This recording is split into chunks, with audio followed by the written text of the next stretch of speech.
Hello everyone, কেমন আছো সবাই? আজকে আমরা পড়ব পাস্ট সিম্পল টেন্স। তো চলো দেখো, পাস্ট সিম্পল টেন্স কাকে বলে? যে কাজ অতীতে শুরু হয়েছে, মানে আগে শুরু হয়েছে এবং অতীতেই শেষ হয়েছে। অতীতে শুরু হয়েছে এবং অতীত সময়ে সেটা শেষ হয়ে গেছে, সেটাই হলো পাস্ট সিম্পল টেন্স। চলো উদাহরণ দেখি কিছু। I played football. আমি ফুটবল খেলেছিলাম ইয়েস্টারডে, গতকাল। She visited Dhaka. সে ঢাকা গিয়েছিল বা ভ্রমণ করেছিল লাস্ট উইক, গত সপ্তাহে। ভ্রমণ করা শেষ হয়ে গেছে।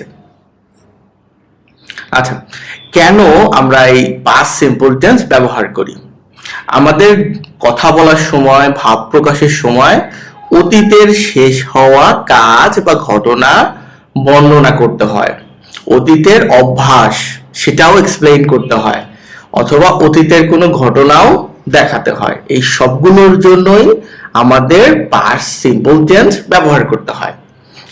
যেমন ধরো, অতীতের শেষ হওয়া কাজ, I watched TV yesterday. আমি গতকাল টিভি দেখেছিলাম। এই কাজটা অতীতে শেষ হয়ে গেছে। আবার অতীতের অভ্যাস যদি বোঝাও, we played cricket.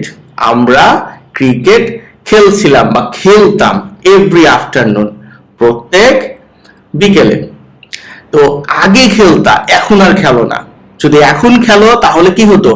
Past simple না হয়ে প্রেজেন্ট সিম্পল হতো। বর্তমানে অভ্যাস হলে সেটা প্রেজেন্ট সিম্পলে হয়। আবার অতীতের ঘটনা, যেমন হি ওয়াজ বর্ন ইন 2015, অতীতে একটা ঘটনা ঘটছে, সেটা তুমি এখন এক্সপ্লেইন করতেছো। আরো আমরা কিছু দেখি। দেখো, পাস্ট সিম্পল টেন্স কিভাবে চিনবা? ইংরেজি কোনো বাক্যেও পাস্ট সিম্পল কিনা এটা সহজে বোঝার জন্য কিছু টাইম ওয়ার্ড আছে। যেমন ইয়েস্টারডে মানে গতকাল, লাস্ট নাইট গত রাত, লাস্ট উইক গত সপ্তাহ, লাস্ট মান্থ গত মাস, লাস্ট ইয়ার হলো গত বছর, অ্যাগো মানে পূর্বের, ইন 2022 মানে এই বছরের আগের যে কোনো বছরই প্রকাশ করবা অবশ্যই পাস্ট সিম্পলে। অনস এক সময়, কোনো এক সময়, এটা অতীতের ঘটনা। দেন এটাও অতীতের প্রকাশ করে। তো দেন নিয়ে অনেকেই কনফিউজ থাকতে পারো, এটা বাদ দিয়ে বাকি সবগুলো দেখলেই তুমি বুঝতে পারবা সেটা পাস্ট সিম্পল টেন্স। দেখো, সেন্টেন্সের স্ট্রাকচার কেমন হয়। প্রথমত পজিটিভ সেন্টেন্সের স্ট্রাকচার আগে দেখব। প্রথমে সাবজেক্ট বসে, V2 ভার্বের পাস্ট ফর্ম, V1 কি? ভার্বের বেস, মূল ফর্ম, V2 হলো ভার্বের পাস্ট ফর্ম, আর V3 ভার্বের পাস্ট পার্টিসিপল ফর্ম। ওকে, তো V2 এর পরে অবজেক্ট দিবা। দেখো, সাবজেক্ট দিয়েছি আই, প্লেড, প্লে থেকে কি হবে? প্লেড মানে খেলেছিলাম, এটা V2 ফর্ম, ফুটবল, আমি ফুটবল খেলেছিলাম। শি রোট এ লেটার, সে চিঠি লিখেছিল, রাইট থেকে রোট। দে ওয়াচড টিভি, তারা টিভি দেখেছিল। এখানে ওয়াচ থেকে ওয়াচড পাস্ট ফর্ম করা হয়েছে। তো ভার্বের যে ফর্ম আছে, প্রেজেন্ট থেকে বেস থেকে কিভাবে ভার্বের পাস্ট ফর্মে আনতে হয় এটা তোমাকে মুখস্থ করতে হবে। দুই ভাবে হয়, একটা রেগুলার, একটা হলো ইরেগুলার। রেগুলার ভার্বগুলো কেমন? যেমন প্লে, হ্যাঁ, দেখো প্লে থেকে প্লেড, জাস্ট এরপরে ইডি দিছো, এটা হলো রেগুলার ভার্ব। আর রাইট থেকে রোড, এটার মাঝখানে চেঞ্জ হয়ে গেছে, এটা হলো ইরেগুলার ভার্ব। ইরেগুলার ভার্বের পাস্ট ফর্ম এভাবে করতে হয়, বিভিন্ন বিষয় চেঞ্জ হয়। তো তুমি ভার্ব ক্লাসে এগুলো দেখে নিবা এবং বাড়িতে প্রেজেন্ট থেকে বেস থেকে পাস্টে কনভার্ট করে শিখবা। এখন দেখো, পাস্ট সিম্পল দিয়ে আমরা তিন ধরনের বাক্য তৈরি করতে পারি। একটা হলো পজিটিভ, একটা নেগেটিভ, আর একটা ইন্টারোগেটিভ। নেগেটিভটা হলো নাবোধক আর ইন্টারোগেটিভটা হলো প্রশ্নবোধক। তো সাধারণত আমরা সাবজেক্টের পরে V2 দিয়ে এবং শেষে অবজেক্ট দিয়ে পজিটিভ বাক্য গঠন করি।